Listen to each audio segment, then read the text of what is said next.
We move into SKC. Peter Vermees goes into year like 400 and is taking his team that finished third in the West with 17 wins, 10 ties, 7 losses, I think. No, 10 losses, 7 ties, 58 points. Talking about a projected 11. Tim Melia in goal. Our good friend Graham Zusi playing right back. Fontas and Volader at the center back spot with Ben Sweat or Logan Ndembe at the left back spot. Either or can go in there. Depends on, I guess, formation and shape. I got a midfield 3 of either Russell or Espinoza, Walter or Hernandez, and then Gadi Kinda. Left wing Shallowy, right wing Russell, striker Kyrie Shelton, with Alan Polito being hurt. What do you think? It really doesn't even matter. This team just pulls out making the playoffs every single year somehow. So yeah, they'll be fine. Did they get better? I don't think so. Did they get What do you worse? think? Did they get worse? Probably not. No, I would say they're probably about the same. I'm on the same page as you, my friend. I think it's probably pretty much an even split. Not much change in or out. They brought back everybody who's pretty much out. I'm cool with an even split here.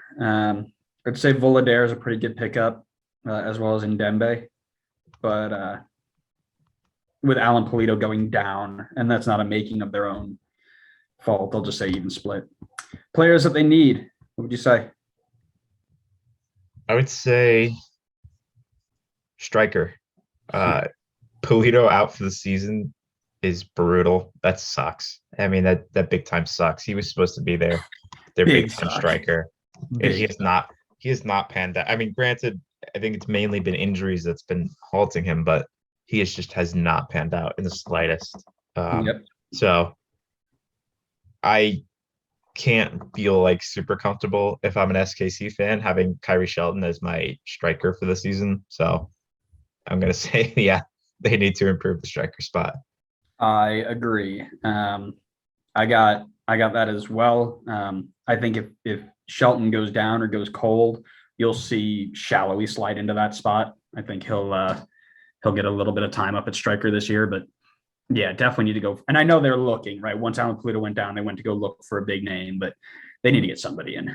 Yeah, agreed. Best edition, who you got? I'm gonna say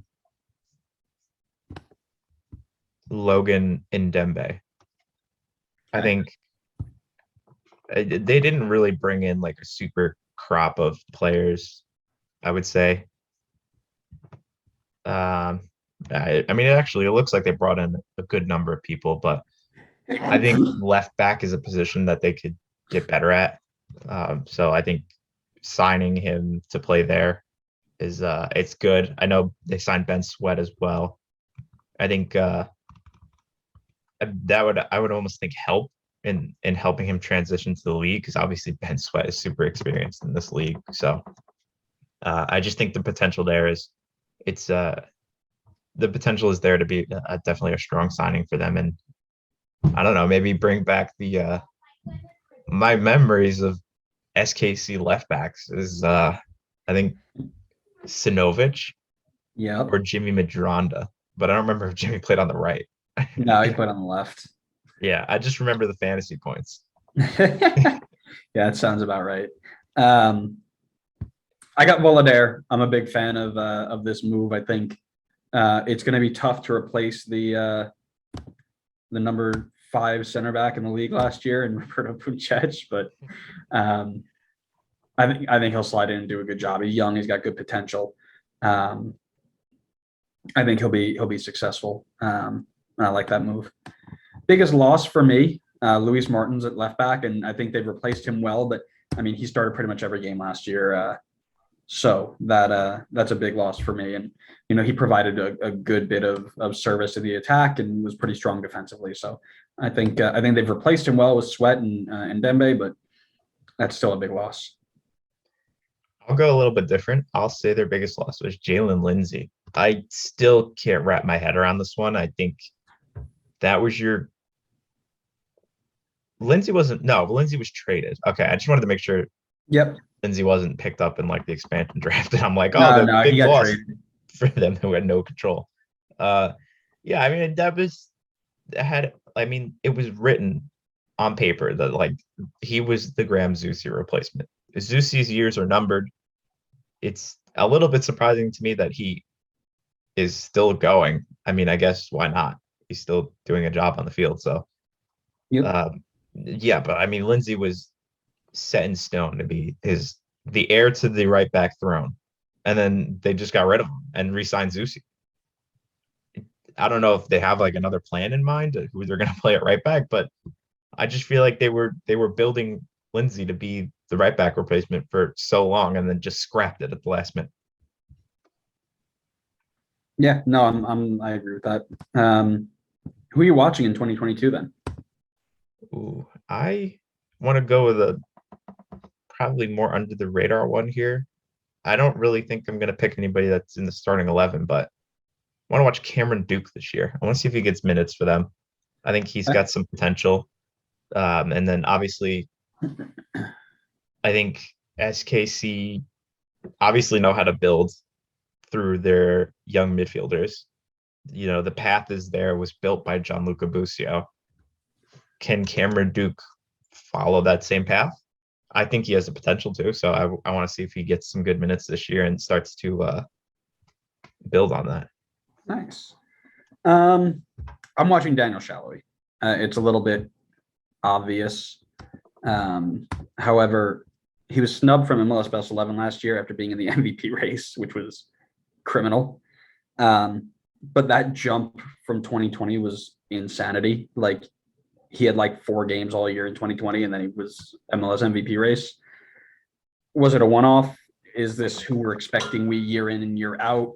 It'll be interesting to see if he can keep that level in 2022.